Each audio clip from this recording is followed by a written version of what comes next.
My name is David Grant Walker. I teach at Buena Vista University as an assistant professor of theater. Into the Woods was originally produced in the late 80s. And it was done as a mashup of all of the standard fairy tales. You have Jack and the Beanstalk, you have Cinderella, you have the quintessential witch that's out there, you have Rapunzel, you have the princes that kind of come in and out of each of those other fairy tales.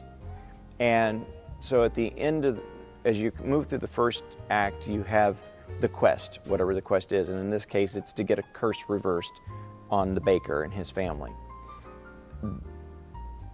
The quest usually has problems, and it has obstacles to go around and different things that have to be accomplished.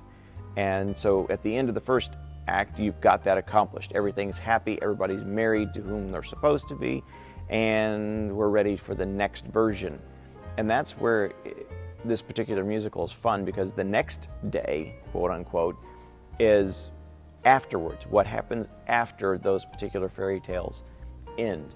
And we see the princes not being the greatest role models in the world, running around after other fairy tale stories as well.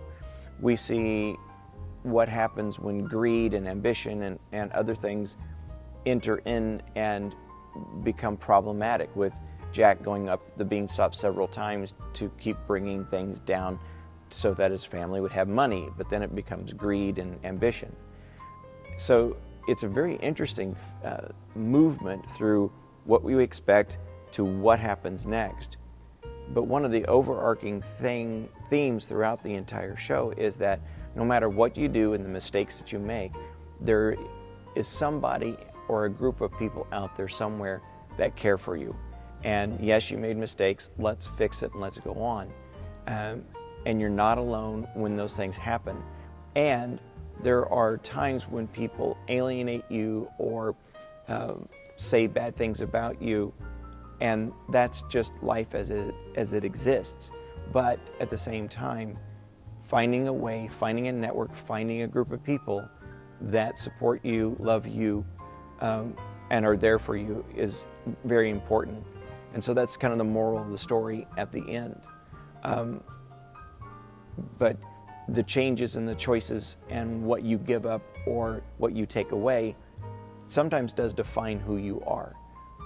So the show has like two different worlds to it, and it kind of catches you up because you don't realize you're getting to that second story and that second idea of what are the outcomes until you're there. And so for that way, it's a little bit sneaky. So we took that idea of that network of people and being